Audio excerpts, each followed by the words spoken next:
tacos. But what you want is to have about 1.5 pounds of salmon. That way you can make 12 tacos.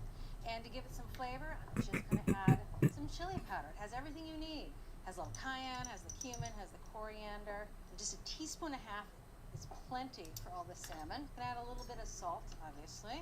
About 3/4 teaspoon. And yes, I do measure this because sometimes I get a little carried away with salt and things get a little salty. So I've learned over the years to measure the salt, which is not a habit. It's kind of something you have to learn if you're developing recipes. All right, last but not least, some pepper. You want to use about 1/4 teaspoon pepper. I put a little more here because my mother, Marta's Oma, loves black pepper. In fact, she goes to a special store to buy special pepper, and she sends it to me in the mail because she swears it's the best. And that's it, in that grinder. Hi, Oma. We're just going to sprinkle it right onto the salmon. Notice I'm using a rimmed baking sheet. It just helps me contain the mess a bit. Anything I can do to help contain my mess is well appreciated. Wiping up all the excess spices from the Sandcastle. I don't even remember visiting this land. All right. I'm going to wash my hands and we can get cooking. So now it is time to cook the salmon. I'm just going to use a nonstick skillet because, well, I don't want the salmon to stick. This is a 12-inch skillet. Here I have just 1 tablespoon of vegetable oil. And I'm heating it up over medium-high heat. Now, while I'm cooking the salmon, I'm also going to toast some tortillas. I like using corn tortillas. I mean, it's traditional, right? But flour tortillas also work well here. And this is how I like to toast tortillas. Now, do you have one of these things? They're really, really silly. They cost less than $5. It's a tortilla warmer, and they work really well. So after I toast the tortillas, I'm going to snuggle them in here, and this will just keep the tortillas warm for, well, at least half an hour. I see that oil starting to shimmer. Pan's looking hot, so now I'm going to start the salmon, the skin side up, so that the spices hit that hot oil. And one thing I learned after the first time you make this is that the salmon gets really dark. It almost gets charred, and it looks like you're screwing up, but that charred spice flavor is delicious in the taco. So get a little char is okay. And the salmon cooks about 3 to 5 minutes on each side. And as always, I'm going to temp it to make sure it's cooked all the way through. The temperature for salmon, and this is farm raised, should be about 120 to 125. So I'm going to turn the hood on because I have the most sensitive smoke alarm in the history of smoke alarms. And the whole neighborhood knows when I'm cooking because my house is flaring. All right, so tortillas. To toast them, I'm going to do it right on the burner. And this works if you have a gas stove. Obviously, if you have a glass stove, it won't work, or an induction. You would just simply do them in a pan. But if you have the opportunity to toast your tortillas over a live fire, do it, especially a campfire, because that flame, that char adds serious flavor. And that's good. See how that's just charred around the outside, a little bit spotty? That's what we're looking for. No. So you can see that salmon. See how it's starting to burn and char a little bit? That's good. That char is good flavor. A couple more minutes on that side. Oh, yes! That's what you're looking for on a tortilla. Into the tortilla warmer it goes. On goes some more tortillas. Sometimes, if I'm not cooking salmon, if I'm making a different kind of taco, I'll just get all the burners ripping and stand here like a short order cook. And that's fun, just flipping tortillas. Makes me feel cool. Ooh, that's perfect. So it's not burnt, it's just got a little bit of blackened char. I'm gonna flip those over, cook them on the second side. Depending on your stove, you might want to turn it down when you cook on the second side just to prevent too much smoke. But I have to say that skin on the salmon, it gets super crisp. You're not supposed to put it in the taco. Why is it not taking a picture? I love it. I think it's like seafood bacon. So I like getting that skin side really crisp. Let's take a look at that salmon, see where we're at. All right, so that salmon is done. Oh, look at that crisp skin. Now, if you don't have an instant rate thermometer, another way you can do that is just break it open. Because again, we're going to crumble this fish up into large chunks for tacos anyway. There he is. Cooked on the outside, little bit of pink in the middle, that's perfect. So the tortillas are warm, snug as a bug in their little sleeping bag, and the salmon just needs to rest for a couple minutes before we can break it up. That took too long. Those tacos, and then are you ready to take your cooking to the next level? Introducing the complete America's Test Kitchen TV show cookbook, featuring every recipe from every episode of America's Test Kitchen. That's thousands of recipes. That texture's unbelievable. Reviews, gadgets you didn't know you needed, and tips. Yes, there's some terrible choices, but there are also some amazing choices. We've spilled all of our secrets and included our insider notes alongside each recipe. Plus, there's there's a handy shopping guide so you know exactly what to grab when you're at the store. And of course, it makes an excellent gift. Get your copy today at americastestkitchen.com. Salmon's rested and it's time to make tacos. Now the first thing you want to do is take 2 dinner forks. We're just going to pull apart the salmon meat. You just want to break it into large chunks. I don't want to make cat food here. You know, you want to know that it's recognizable salmon. So each of these pieces of salmon will make about 3 tacos. And like I said, the skin is so good. Now, I might put a few of the pieces of skin in my tacos. Not everyone's a fan. It's like bacon. Love it. All right, so now to make a nice big platter. This platter my husband bought because he loved the copper and the white. It's really hard to figure out what to put on here because it's so darn big. And we discovered it's perfect for tacos, especially if you're having a party, or as you like to say here in Boston, a patty. Try not to touch the food after it's cooked too much, especially if you're having people over. Just sanitary. I'm a big taco overstuffer, have them my whole life. But making a good taco that you can pick up easily and not make a mess when you eat it requires fewer toppings and a little restraint on my end. Now I'm going to put the slaw and the dressing on. Now I'm going to put this dressing on twice. I like to get it right on the salmon, but I also like to put it on top of the taco too. Crema, that lovely green color, and the slaw. Truth be told, The my slaw. daughter, I'm not a big fan of the salmon tacos. My husband, Ian, he Feels sold like it's this fish area. for many years down in the seaport.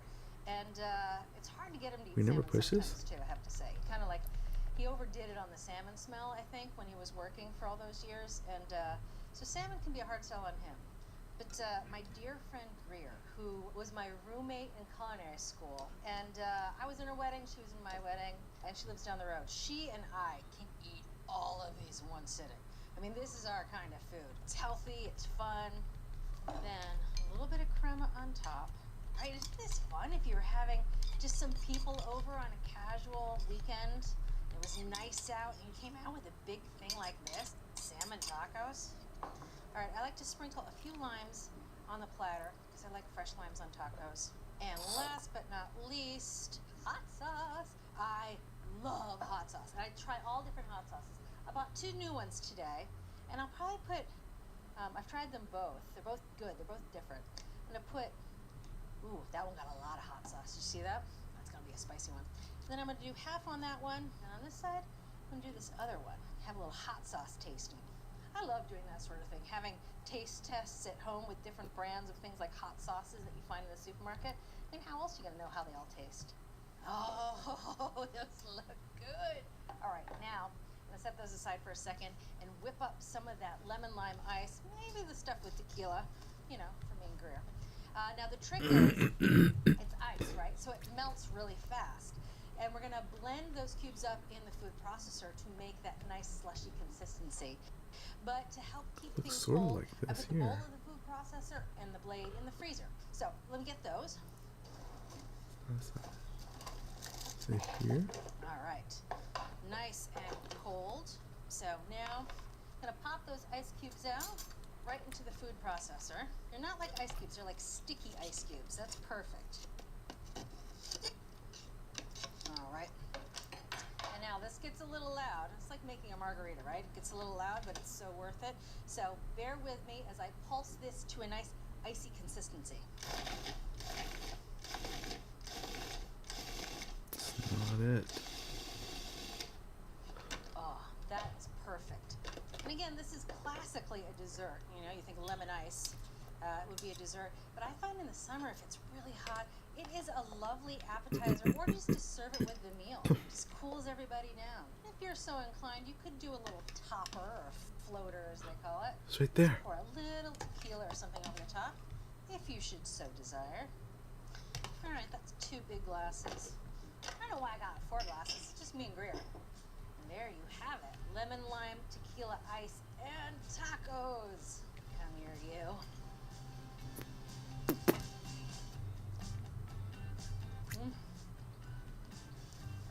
That was a big bite. But it's so good because I wanted to taste all those flavors.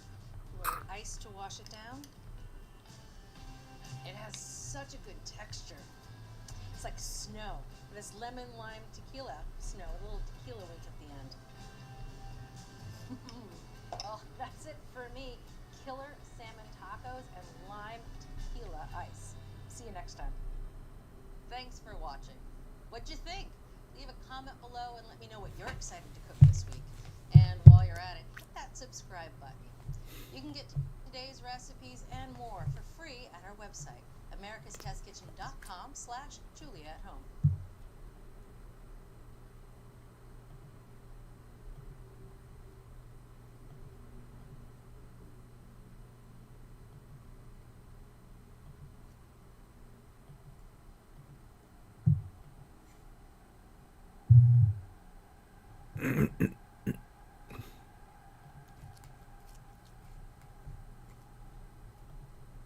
You buy. There are 6 models to choose from. Then you've got like 3 keyboards, 3 pencils, you've got 5G, now texture, different storage capacities. It can all get very overwhelming and also really bloody expensive. So in this video, I'm going to guide you through the pros and cons of each iPad, compare them, and hopefully by the end you have a better idea of which one makes sense for you, and whether it's actually worth spending an awful lot of money on a new iPad Pro with the M5. This is the just refreshed top spec flagship 13-inch. I've got the 11-inch as well with that new M5 chip, so we're going to talk about what kind of an improvement that is. I'll leave links to all of these iPads in the description below. If you enjoy the video, find it helpful, then a cheeky like and subscribe would be fantastic. And also a big thank you to Paperlike for partly sponsoring this video. But before we dive into each of these, there's 7 things you need to consider before you buy one. Number 1, and this is really important because essentially all iPads will run all the same apps and games. There's a handful that will only run on some of the higher models, but they are all fantastic tablets. They've all been pretty recently refreshed, although a couple are more in need of an update than others. You can't go wrong, essentially. All new iPads claim 10 hours of battery life, which is pretty bang on actually, although of course depends on how you use it. They have cameras front and back. They all support Apple Pencils, plus they all have USB-C ports for charging or connecting accessories. As we go up the line, the higher end iPads, from the Mini to the Airs to the Pros, get progressively faster, the screens get better, we get more storage, plus better cameras, better connectivity. Number 2, how are you actually going to use your iPad? I know it's a bit of a vague, annoying question, but it's actually really important to make sure you don't overspend. Number 3, and you don't need to buy a new iPad. You could also check out used or refurbished models. You could save a lot of money by going with a last-gen iPad like this Air M2 or maybe a Pro from a couple of years ago. Just make sure you're getting decent warranty from the retailer.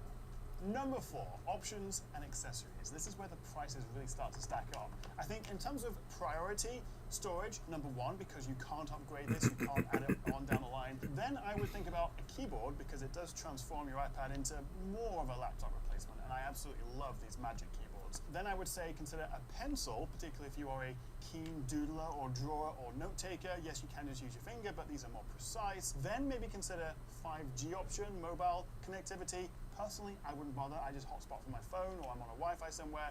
You know, if your company's paying for it and you've got unlimited money, sure, why not? You can also engrave your iPad, which I've always said, why would you do that? It completely destroys the resale value, although Apple do say it doesn't impact the trade-in value of your iPad, which is most likely what you do with it when you come to upgrade. So actually, maybe. And also finally, on the Pro models, if you spec the 1 or 2 terabyte, you have a nano texture option, which gives you this lovely kind of mattified screen. And there's also a ton of third-party accessories, which are often cheaper than the official Apple stuff. Number 5, and a lot of people want to turn their iPads into like a laptop replacement. Rather than buying a new MacBook and an iPad, maybe an iPad with a keyboard can do the same job. Well, you probably can get away with it 90% of the time. Sometimes I do just miss a proper desktop like on the Mac and also proper desktop applications. These, of course, running iPad OS 26 are all running mobile apps or iPad optimized apps, not proper Mac OS applications. But with the latest software and the improvements to multitasking and paired with a keyboard, you can get pretty close to being a laptop replacement. Although, to be honest, even going for like an iPad Air and adding a keyboard, you're basically in the same price territory as a MacBook Air anyway. Number 6, and unfortunately, Apple has not sponsored this video. There's no big fat check from Tim Cook on my desk. So please consider rivals, alternatives. You've got Galaxy Tabs, you've got Honor Magic Pads, OnePlus Pads, you've got the really cheap Kindles, and if you want a proper Windows desktop experience, then maybe a Microsoft Surface Pro. For my money though, I do still think these are the best tablets, especially if you're already in the Apple ecosystem with an iPhone or a MacBook. And lastly, number 7, just a quick word on Apple Intelligence. This is supported on all new iPads except the standard base model. This does not have the hardware to support it. It's not the end of the world. Apple Intelligence is basically like the slightly improved Siri. You have the writing assistant tools, AI image generation. Nice little extras, but not something I think most of us use every day. It could be more useful in the future as Apple continue to develop it and give you new features. So it's worth bearing in mind that they all support it except the cheapest one. But don't forget you can just download Gemini or ChatGPT and use cloud-based AI on your cheapest iPad anyway. Right, let's talk about the lineup. Which iPad should you buy? Well, there are 4 models to choose from. You've got the iPad, that's what it's called, just the iPad. Then the iPad Mini, then the iPad Air, 11 and 13, and the iPad Pro, 11 and 13. And these have just been refreshed end of 2025 with the M5 chip, starting with the cheapest, literally just called the iPad, but technically it's the 11th gen iPad with A16. And this is by far the cheapest iPad, and I think is actually fantastic value. Performance, RAM, camera performance is all significantly better than the previous gen iPad, and for the same price. This will cost you $349 in the US or £329 here in the UK, although I've seen it for as low as $300. It's definitely worth having a shop around. Plus there's a new 512 gig storage option for this, although I probably wouldn't spend that much money on the base iPad. The 11-inch 60Hz 500-nit True Tone liquid retina display is the same as before, and it's fine, but it's not as bright or color accurate as the rest of the range, and it's also not laminated, so you have this little air gap between the glass and the screen. And also there's no anti-reflective coating, which the rest of the lineup benefit from. You're also getting USB-C for charging and accessories. You have pretty decent stereo speakers. We have a Touch ID fingerprint reader in the power button, and also a very nice 12-megapixel camera with center stage along the side here. And you're getting the same roughly 10 hours of battery life. Yes, it's the cheapest base model, but it's great for all the usual iPad-y things. Watching movies, playing games, reading, browsing, and it's plenty fast enough for 99% of the apps and games out there. And they're fantastic for kids with all the learning apps, and you have a ton of parental controls to limit watch times and what they can buy or download. When you get there. Same probably goes for older folks as well. It's right there. And I think the bump to 128 gigs of storage is actually the iPad A16's biggest upgrade. And it means it's easy to recommend the cheapest base model. If you're buying the cheapest iPad, keep it cheap. The thing is, the base iPad A16 is the only one that doesn't get Apple Intelligence or also the Stage Manager feature for better multitasking with these guys. Is that a big deal? Probably not, in my opinion. More of an issue, perhaps, is that the iPad A16 isn't compatible with more demanding games like There he is. Assassin's Creed Mirage and Shadows and Death Stranding. On the flip side, though, it does support Apple's own Final Cut Pro if you're into your fancier video editing. The bottom line, though, is bumping up to the Mini or the Air will get you better compatibility, especially with gaming and especially longer term. But if you just want an iPad and don't really care about all the bells and whistles and spending a fortune just so you can play games a bit better or edit videos quicker, then get the iPad. Just the base model, I wouldn't pay for more storage. 128 gigs is fine. You've also got iCloud backups. You can use an external SSD, to back up. This is the epitome of cheap and cheerful, and I love it. What you can do, though, if you fancy throwing Apple a bit more of your money, is add the Magic Keyboard Folio. This acts as a case, and you get this keyboard, which attaches magnetically and has this very handy little kickstand. So if you want a more laptop-y kind of experience that's a lot cheaper than the rest of the iPad lineup, then give this a go. Although bear in mind the Folio keyboard is nearly the price of the iPad itself. You've also got 2 options for the Apple Pencil, either the first-gen Pencil, which works well but charges via an awkward lightning adapter, or the one I would get, the newer, cheaper Apple Pencil USB-C, which does lose pressure sensitivity but attaches to the side magnetically, so it's easy to carry around with you, although you still have to charge it via the USB-C port. Hang on though, what if we could get an iPad Pro nano texture kind of aesthetic on any iPad without spending a fortune? That's where Paperlike comes in, who are very kindly sponsoring this video. So whenever I get a new iPad, I always pop one of these on, a Paperlike screen protector. It protects your screen, it helps you write and draw more precisely, and I just love the more natural feel of paper under your hand and under the pencil. What's so special about this? Well, it's all down to something called nanodots microbead technology, basically tiny little beads that create just the right texture and resistance, so your finger or your Apple Pencil feels like it's gliding over a real sheet of paper. It also gets rid of that annoying feeling where your wrist sticks to the glass. It's like a proper sketch pad, and it gives your screen this lovely matte finish, reducing harsh glare and distracting reflections. It also means fewer smudges and fingerprints, and it protects the screen, which the expensive nano texture option on the Pro models doesn't do. And the whole thing is slightly thicker than a human hair, so you're getting that What was extra he layer trying of to tell me? protection without any bulk. And hey, it's not just for fancy digital artists. If you're using your iPad for note-taking, journaling, planning, honestly, nice people like back satisfaction guarantee. So if you don't like it, or even if you've messed up the application process, they'll sort you out with a free replacement or a refund. No worries. So whichever iPad you own, definitely check out Paperlike, and I'll leave a link in the description below. Then we have the iPad Mini. This is the 7th generation Mini, and it is the cutest. I love this thing, and it is literally the most pocketable iPad. If I just pop that in there, I'm not sure how comfortable that is, but you can't do that with any other iPad. I can make this bit really quick and say, if you want the small iPad, then get this one, because otherwise I think it's actually a little bit harder to recommend in terms of features and price. What is A lot of it? people, a lot of businesses and industries swear by it just because of the size. It is cute though, and it's by far the easiest for reading one-handed. It's What's up perfect for there? taking notes, and it also How do I might get be my up there? favorite for gaming, as it's lighter and being smaller, it's easy to reach the controls. Versus the base iPad, we have the faster A17 Pro chip, which does therefore mean it supports Apple Intelligence. We also have a brighter screen with more accurate colors.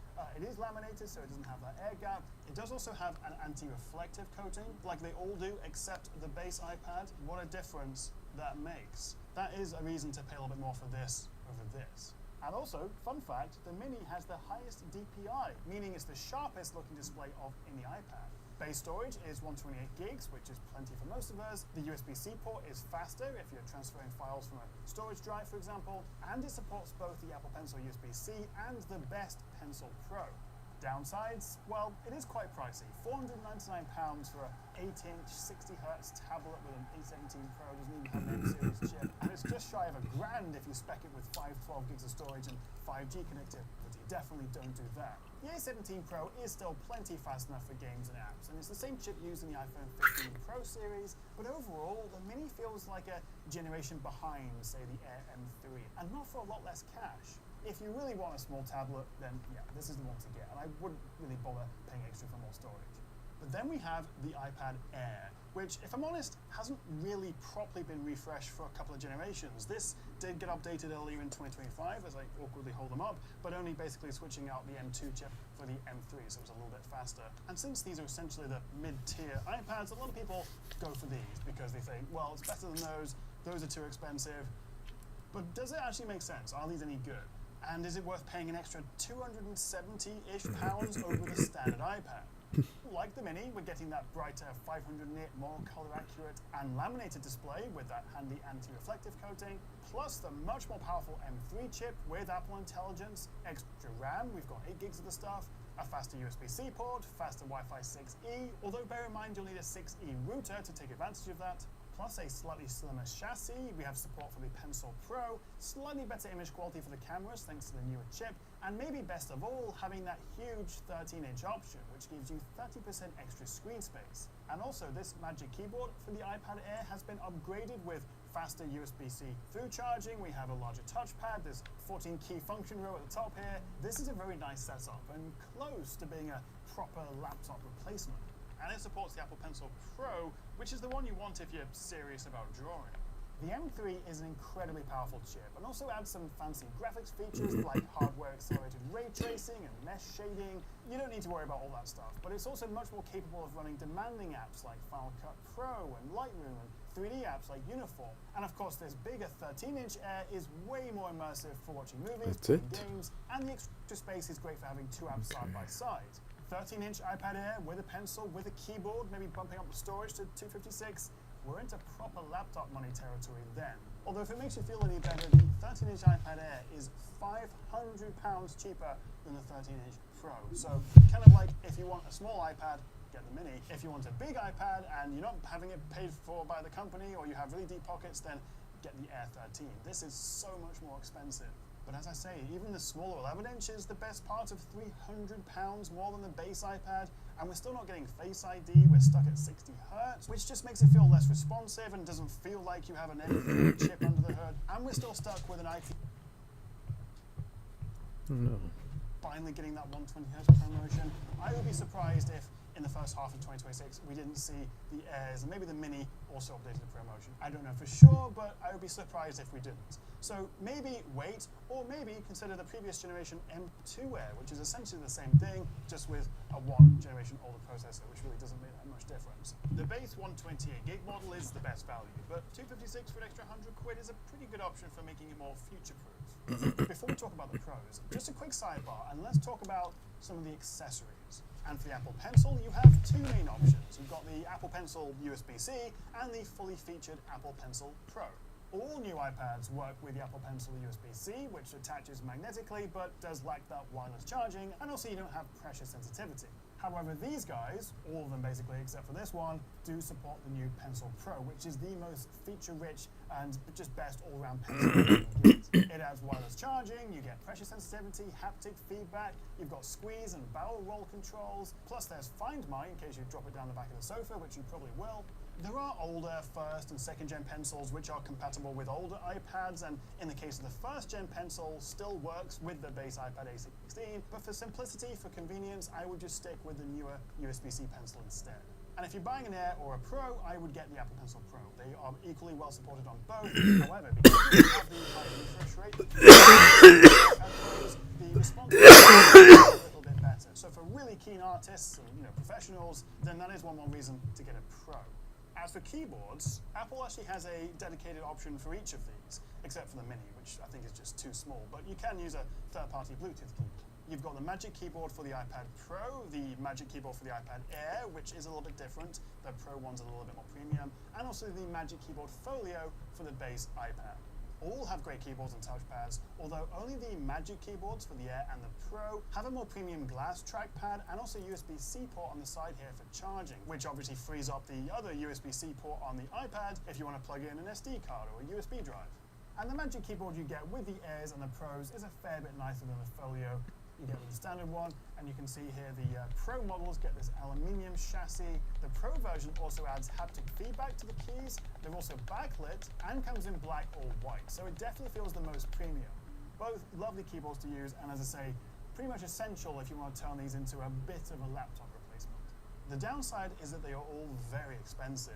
So maybe go for an iPad first and then see if you want a keyboard down the line and spread out the costs a little bit. We're nearly there, I promise. Because last, but by no means least, we have the new iPad Pros. These are the ones that have been the most recently updated. And of course I've got the 11 here and the 13.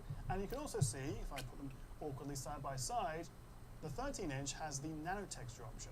It's an extra 100 quid or so, I think it is, and only available if you spec it with 1 or 2 terabytes of storage. So it's extremely expensive to have this option, but if you regularly use your iPad outside and bright sunshine, studio lights for whatever reason, or if you use the Apple Pencil, because actually this has a much smoother, more paper-like feel to it, then it might be worth considering anyway. The key upgrade with these new Pro M5s is the M5 chip. It essentially is just a spec bump refresh. And to show you just how powerful this bad boy is, here's a quick look how the processor and the graphics compare to the rest of the iPad lineup. The iPad Air with the M3 is very fast, but the Pro M5 is just in another league.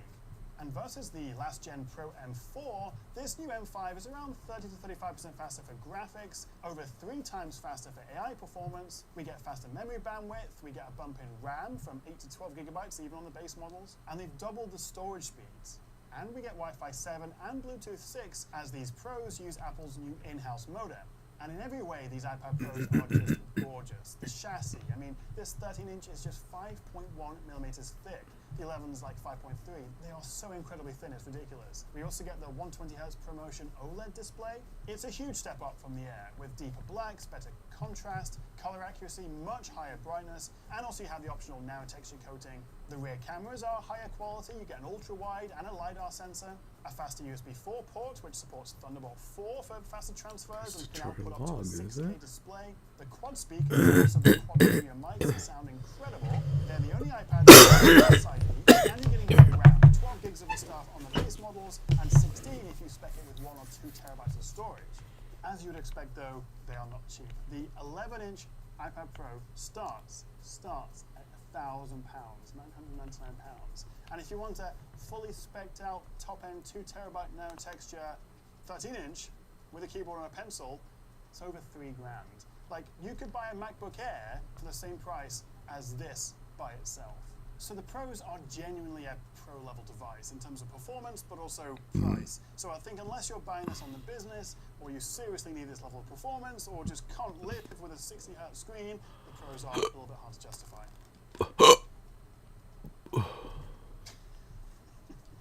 Okay, enough waffling. Which one should you actually buy? Well, I think for most of us, the base iPad, just the cheapest one, is the best option. It does everything you need. The Mini is a pretty open and shut case. Do you want a small iPad? If so, then yes. If not, then there are better options. And I think it's just a little bit too expensive for what it is.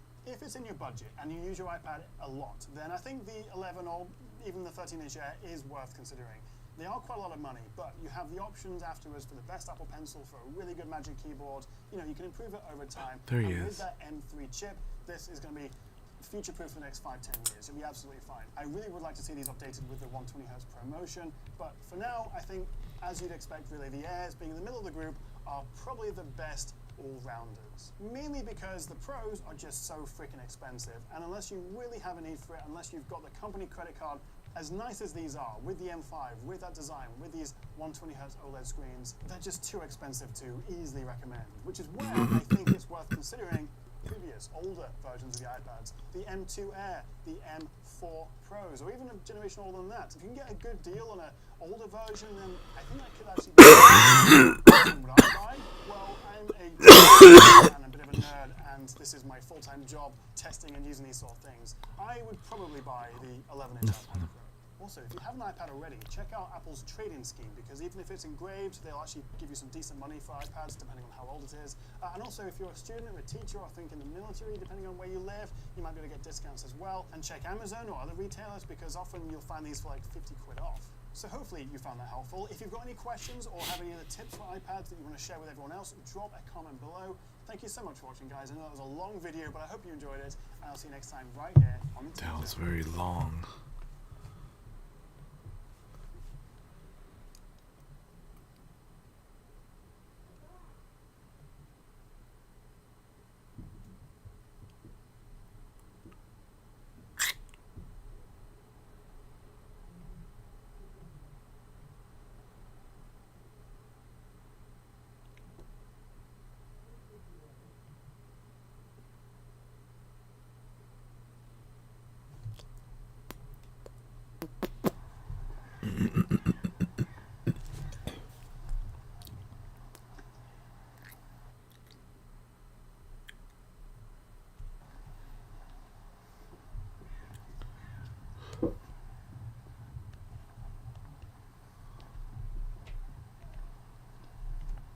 Further away.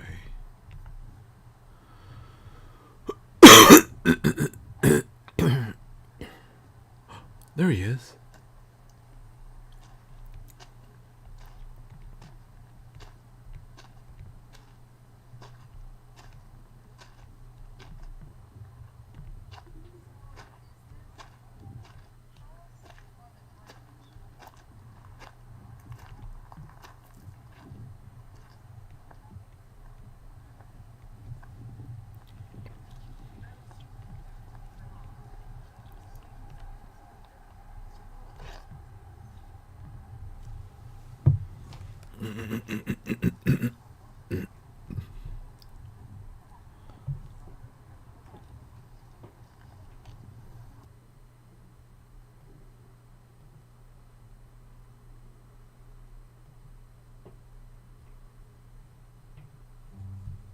Most moons in the solar system are thousands of times lighter than the planets they orbit, but the moon is only 80 times lighter than Earth.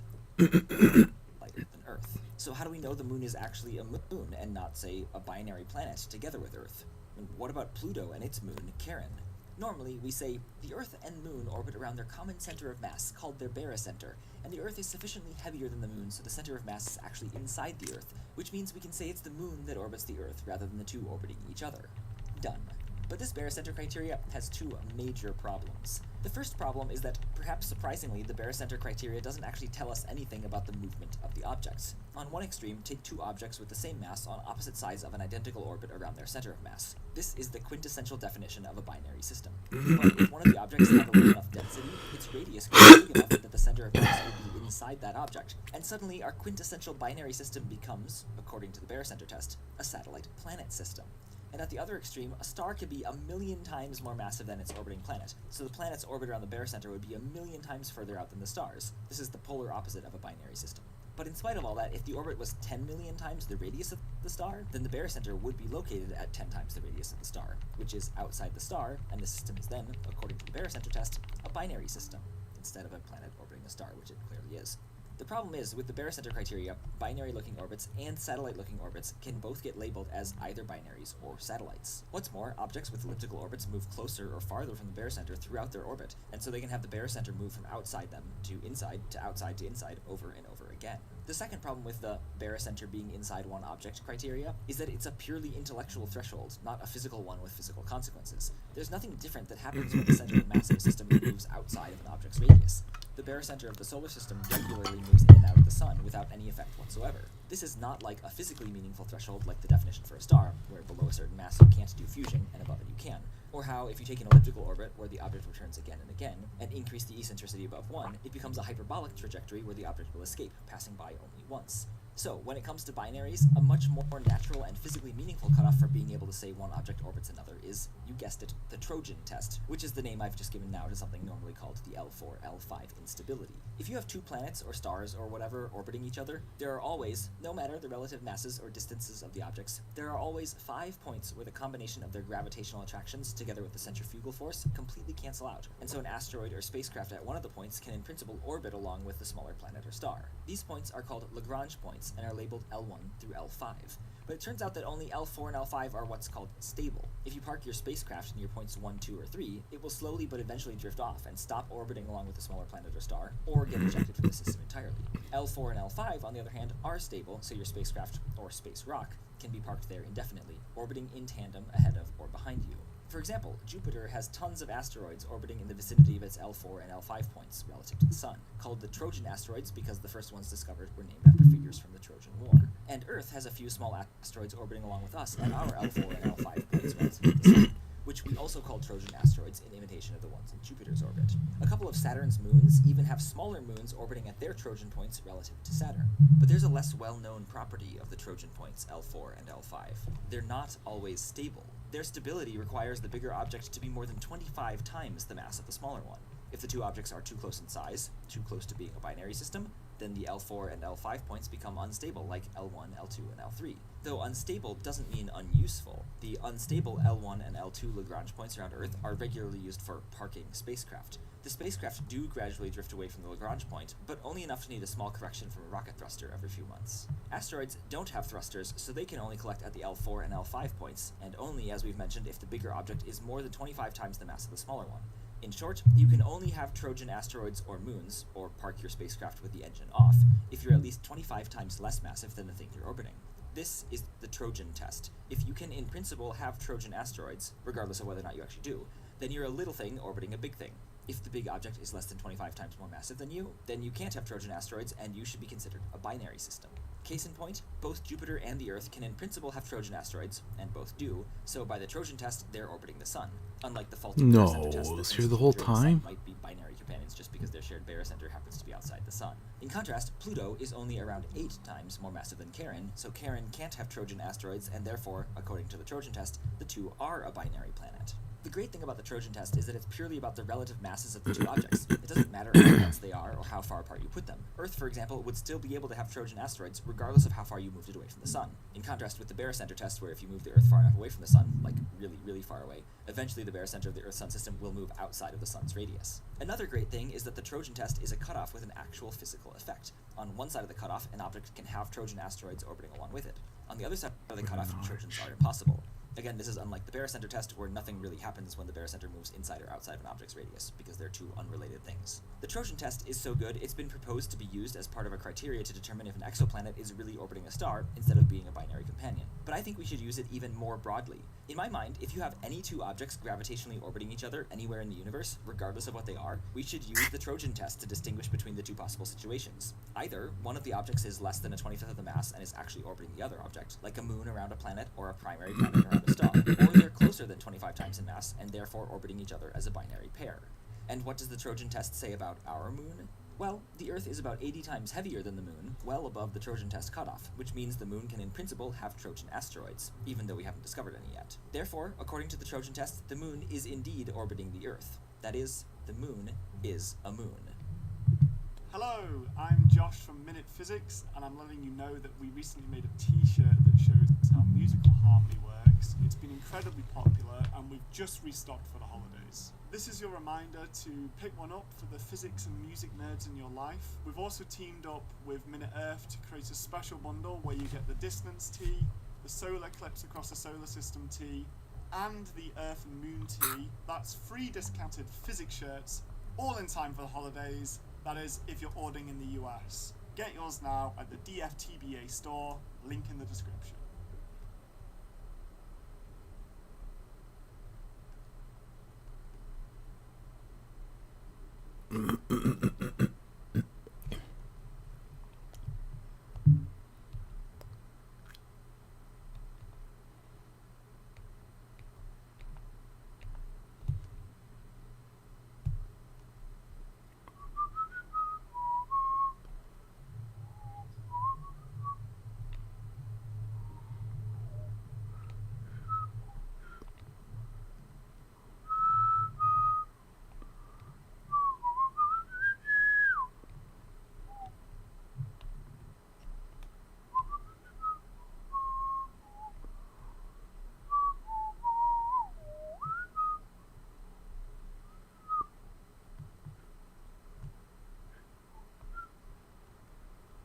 Where could it be?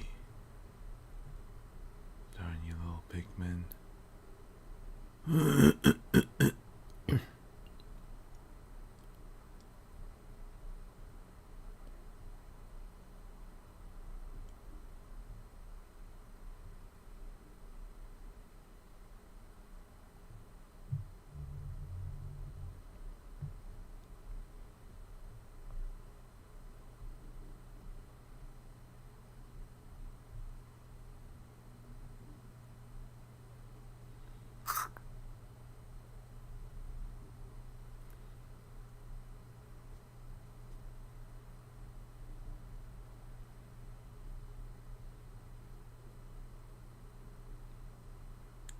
It's hard to find.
We may be close.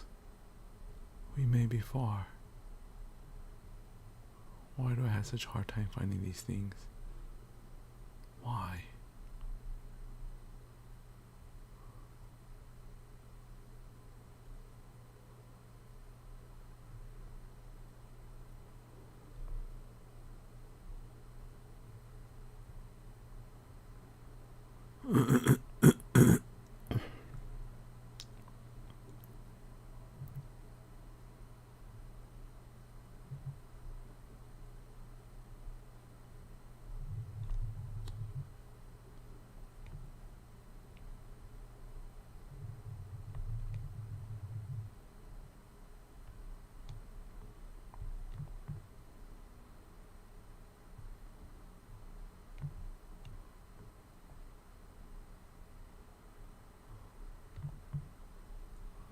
Come here.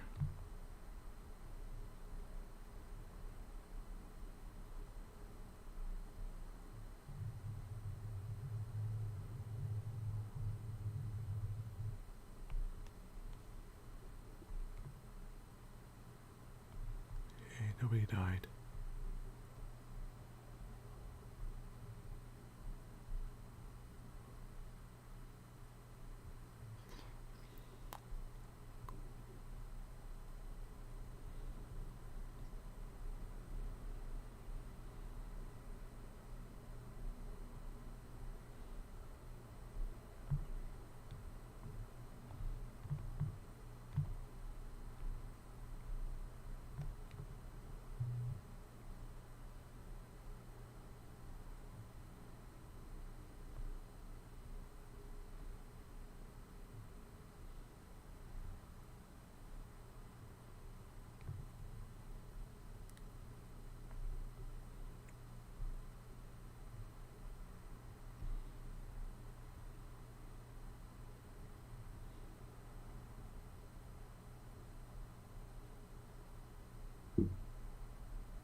Is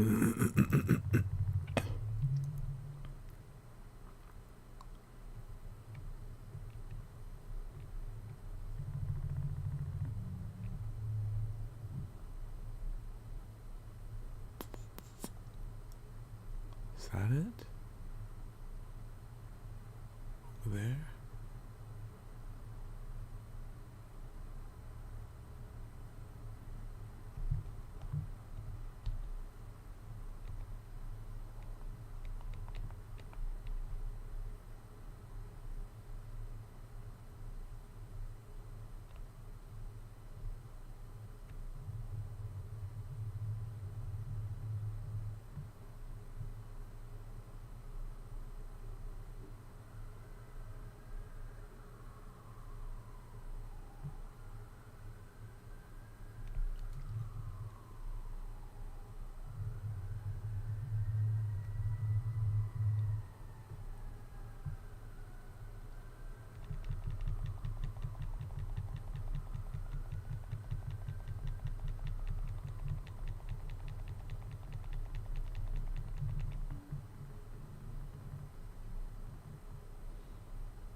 I don't know where to go. Looks like I'm just going in circles.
think that's it.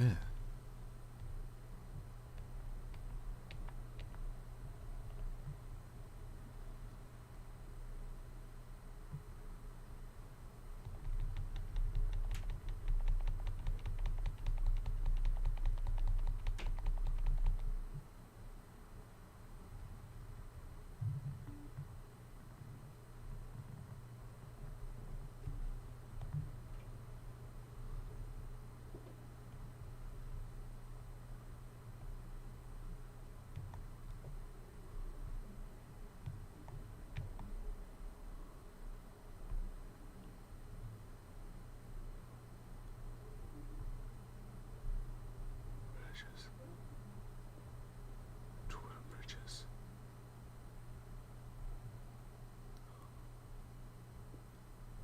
Those are the wooden bridges.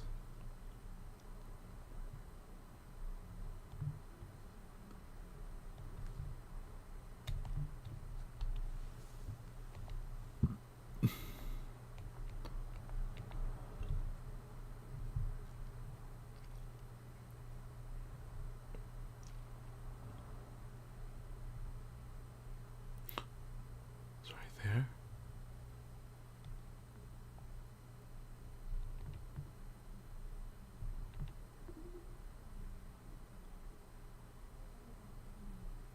It is right there.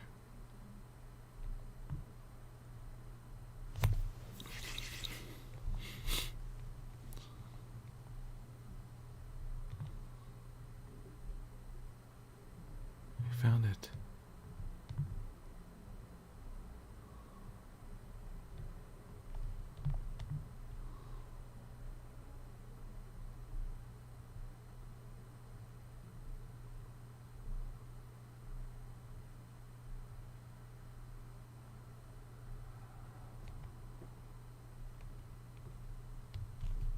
We just end the day. We did it, guys. We did it. Took me forever, but we did it.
Decor equipment all found.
Okay, so this has been an update for Pikmin 4, where you can actually get Pikmin Bloom decors in the game and then transfer it into the game if you wish.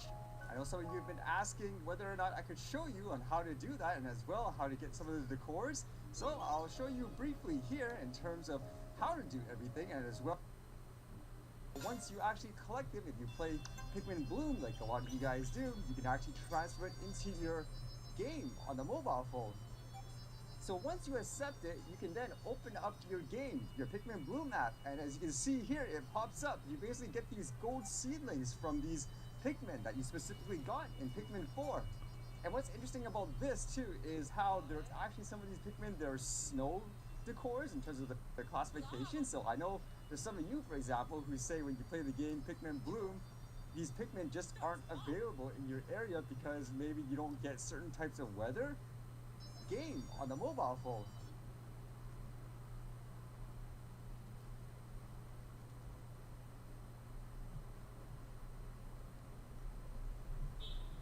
Send.